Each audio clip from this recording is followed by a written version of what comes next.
What's going on, everybody? This is Rick with Let's Level Up, and tonight I wanted to show you one of my favorite games that's out there right now. This is Betrayal at House on the Hill, 2nd edition by Avalon Hills and Wizards of the Coast. It's just one of my favorite games because you never really know what you're going to get out of this box. And Betrayal veterans out there, don't worry, I'm not going to give any spoilers away. This is something that's strictly going to be an overview, and then maybe a how to move around, how to explore the map, that kind of video. So I really hope you like it. Before we dive in there, though, this game, for anybody who's not familiar with it, is a strategy game, and it plays 3 to 6 players. And essentially, your party or the members of the board represent an investigative group that are searching this creepy old mansion. The mansion is going to basically build itself as you're going turn by turn. Every time an investigator will go into a room, they'll flip over an associated tile depending on what floor they're on. And then so it's essentially a tile exploration game as well. So every turn the mansion's getting bigger and more nefarious, and every chance you get when you go into a new room, you have the ability to essentially spawn and encounter. The game really is played in 2 halves. There's everything I like to call before the haunt, where it's essentially just another tile exploration game, and you're not necessarily it's a cooperative game at that point where everybody is trying to do their best to get enough items to find enough power-ups, essentially to level up the character to the point where you're not just going to get completely creamed when the second part happens. And the second half of this game is what really makes this game stand out. At some point in the game, a haunt will be triggered, and the haunt is dependent on what item or what omen you get and what room you get it in. Once that has been determined, from that there will be a traitor, and the traitor at that point will go into a different room, and all the rest of the people at that point will become heroes. The heroes will read the corresponding section of the, I believe it's called the Survivor's Tomb. Let's see here. Yes. They will read the corresponding haunt mission from the Secrets of Survival here. If you see, there's a big do not read in here. If you buy this game, do not look through these books. There's also a Trader's Tomb. Ooh. Again, these 2 books go hand in hand. There'll be essentially a win condition for each player, or players in this case, that will break down the game. This could be anything from a zombie apocalypse type mission to somebody becoming a werewolf. You never know what you're going to get. There's some very silly haunts in here as well. So basically what it comes down to is that at a certain point, when the haunt is triggered, a traitor will happen. You'll get a lot of flavor text, and then the game actually gives you a winnable condition to do, whether it's escape from the mansion alive or find an artifact to slay some sort of mysterious beast that has decided to started wreaking havoc or wreak havoc on this old mansion. I played this game several times and have never gotten the same haunt twice. And I think even if I did, it would still be okay. There's over 50 haunts, 50 different scenarios, so it really keeps your players kind of guessing along. I wouldn't play this game every night, so to speak, just because I like to keep the defining characteristics of this game, the unknown, very special. So this is one we break out a couple times a month probably and play through it. It's, again, one of my favorites. I definitely give it a 9 out of 10 if I had to rate it. And let's take a little bit closer at some of the different mechanics and kind of give you a look at what's inside the box. So in Betrayal, each player will take the role of a certain investigator, such as Darren Flash Williams. Each of these investigators are represented by these pentagon character cards. On these cards, you'll see what their stats are. The stats are divided into 2 distinct areas. You have your physical stats of might and speed, and then you have your mental attributes of sanity and knowledge. The green position is where you start out in the game. As you go through and you're exploring, these stats are going to increase or decrease.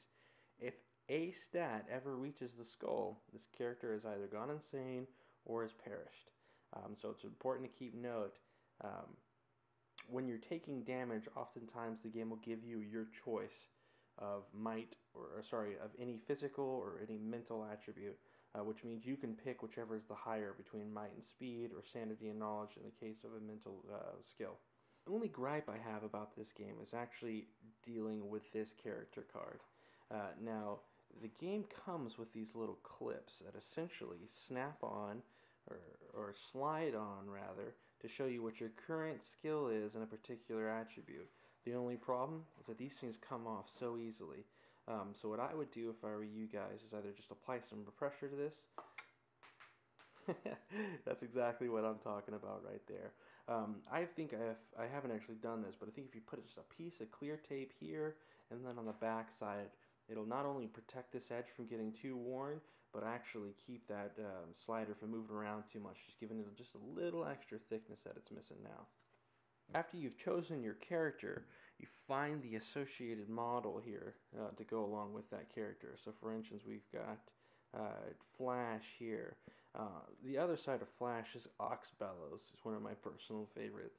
Ox is a little on the, we'll say, the physical side. He starts out with a starting strength of 5, or sorry, a starting might skill of 5, if you can see that. After every player has chosen their character, it's time to go ahead and start the game. So one of the interesting points about Betrayal at House on the Hill is how the dice system works.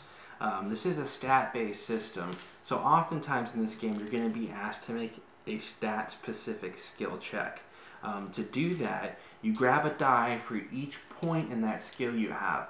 So for instance, if my character is about to fall to his death by falling through a rotten floorboard and it asks me to make a speed check, and my speed is 4, I'll take 4 dice, I'll give them a roll, and then I'll count all the pips I get that are not blank. So in this case, I get a score of 5. The card, or whatever event will have essentially a difficulty check on it, and depending on what I roll, the outcome of my event is. This is essentially a D2. There are 2 blank sides, 2 sides with 1, and 2 sides with 2 pips. I've had a lot of luck with these dice, and I don't know if you guys have or not, but there's a lot of great things that can come from this. Physical melee attacks are also done this way. I take whatever item that I have that get any bonuses, and whatever my current strength check is, and I would make basically an opposing might check against whatever I'm attacking. So for instance, if I rolled a 4 here and my opponent would roll 3 dice and they get a 5, I actually end up taking a point of damage here because damage is dealt simultaneously in a fight. I've actually lost poor Ox one time in a fight.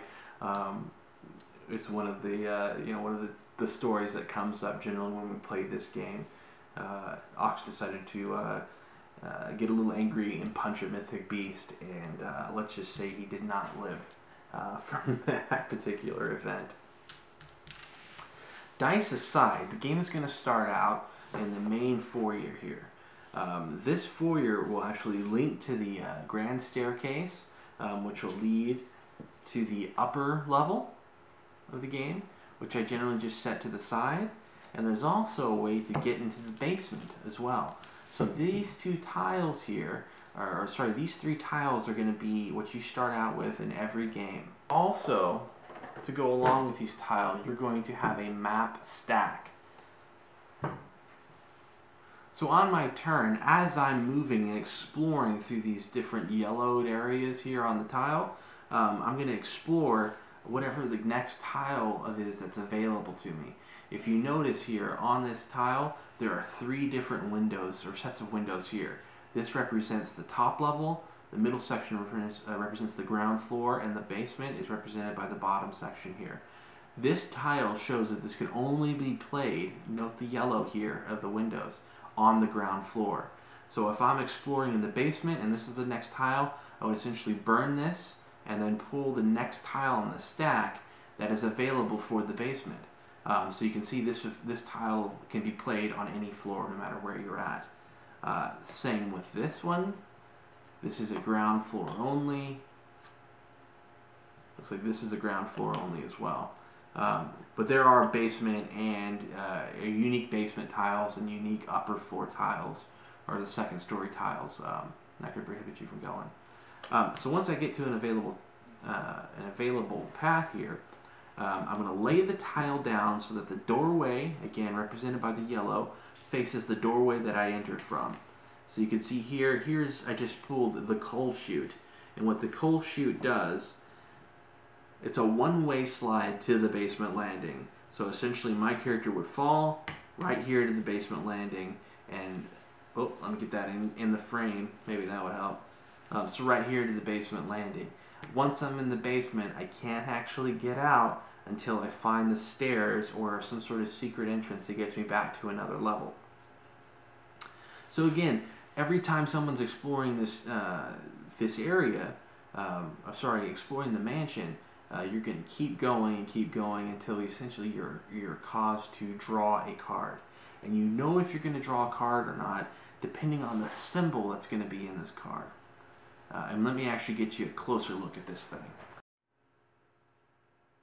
So in the event that I'm actually exploring the ground level and I go into an unexplored area through a room and I draw this card, for instance the ballroom, I would line up whatever door it is that I'm entering with one of these available doors.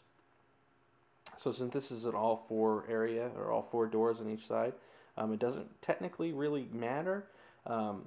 The deal is whenever you're exploring a tile, a door has to line up with the door you have. Now, that being said, if I have a door right here, a tile right here that's been explored already, and this door didn't exist, it would be okay to block that other door. The game explains this by basically saying it's an old mansion, there are plenty of boarded up doors and false entryways. Anytime I go into a tile, I'm looking for the name of the room. I'm also looking to see if it has a yellow symbol here. This symbol here represents an event. Anytime I'm forced to draw a card because of one of these symbols, I immediately stop moving. However, I can move up to my speed value, plus any bonuses I may have, until I'm forced to draw. Now there are three different symbols. There's this little spiral symbol here that represents an event. There is a longhorn skull which represents items, and then there is a raven which represents an omen. Each of those symbols has their own corresponding deck. Here's the event deck. These cards are a little different than you would normally see in a game. They're quite a bit longer than you would normally see, and not quite as wide as your traditional playing card. So in the event that I get the ballroom and I have to draw an event card, I would essentially take this card and immediately start reading it out loud, unless it says that it's a silent card. So essentially, this is the closet door. It says the closet door is open, just a crack. There must be something inside. So I place the closet token in this room and then essentially make a check to see if I go and explore the the closet or not. So on the result of a 4 or higher, I actually get an item card from this. At 2 to 3, I draw another event card, and 0 to 1, I remove the closet from the game. So this is a way to keep basically pulling items out of this. Granted, on a chance, because I only roll 2 dice here. So if I roll perfect, I get an item. If I get just average, I draw another event with potentially hurting me, such as smoke, the Mystic Slide. Trying to find one that'll actually harm. Here we go, on the bottom. Spider. A spider the size of a fist lands on your shoulder and crawls into your hair. So basically you roll to see how much you're freaking out here. Event cards are always really fun. A word of advice, I think if you can play with people who are going to be really lively, even some of the more hardcore role players that can actually get into some of these events, it's going to be awesome. The more enthusiasm you have when you're reading these and you're playing out your characters, I think the more fun everybody's going to have. I think that with every game, though. Our other decks are going to be the item, and these represent things like a candle, a puzzle box. There's actually things like dynamite, dark dice, a medical kit.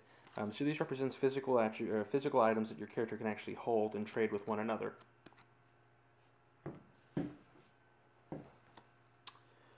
Omen cards. Omen cards are probably the most important cards you'll get in the game. Omen cards can be either physical items that you actually can carry around and potentially lose, to something else that's completely intangible, or even a follower. I think there's a Raving Madman as one of the Omen cards. Um, and there are things like a spear, which you can actually hold and carry around. When you pull an Omen card, you immediately resolve what it is, and after it's been resolved, you do a Haunt check. A Haunt roll is essentially taking 6 of the dice and rolling them. If I roll under the number of total Omen cards that are on the table, the Haunt is then triggered. Again, so as we're going through this mansion and we're building it, everybody's collecting these Omen cards essentially, because Omen's a pretty common tile set that you're going to find as you're exploring. So the more Omen cards are on the table, the more likely it is that we're going to roll underneath the total amount of Omen cards that are out there, thus increasing your chances to get the Haunt with every card that's out there. If you roll above the normal Omen cards you have, nothing special happens, and the next player in the order takes its turn. If you roll under it, you immediately stop what you're doing. The Haunt is triggered. You look at the corresponding chart and figure out what Haunt number it is, determine who the traitor is, and then the party splits up at that point. So as the game unfolds, the map is going to get bigger and bigger and bigger. Eventually, I'm going to have a number of these Omen cards on the table to the point where when I roll, I'm going to trigger that Haunt. Now, this roll, of course, is not going to be triggered unless there are more than 7 different Omen cards that are on there. It's possible, however very slim, that you have the ability to roll all blanks on the very first Omen card that gets drawn. I've never had that happen, but it's very possible. I'd be interested to see how the game would play out if that was the case. I bet it would be pretty darn quick. If you've had that happen, give us a comment on this video and let me know, because I'd be very interested to see what happened there. I can't really go into too much detail on what haunts are in the game. I don't want to ruin any of, again, that thing that makes this game so great is not knowing what you're going to get. Again, if you buy it, do not look at these homes unless, and again, I say do not look at them. Do whatever you want, it's your game. But I would not recommend looking at these tomes because, again, not knowing is part of the fun. If you can keep this game fresh, you can play it many, many times and it still be like you're playing it for the first time. Another minor gripe that I have is that you go through these event cards like crazy. I've seen every event played at least twice, probably. And you know that may not be true because I've given it a good shuffle before every turn, or every game rather. But there are plenty of fan-made player cards out there that you can look at as far as events and items go that you can find on Board Game Geek that I think are just great. Again, if I had to rate Betrayal at House on the Hill, it's definitely a 9 out of 10. One of my favorite games. I've never had a bad time playing it. I definitely recommend you check it out. I hope this video helped you guys out. I hope you find a great game that you'll grow to love as much as I have. And have fun playing it. Let's game on.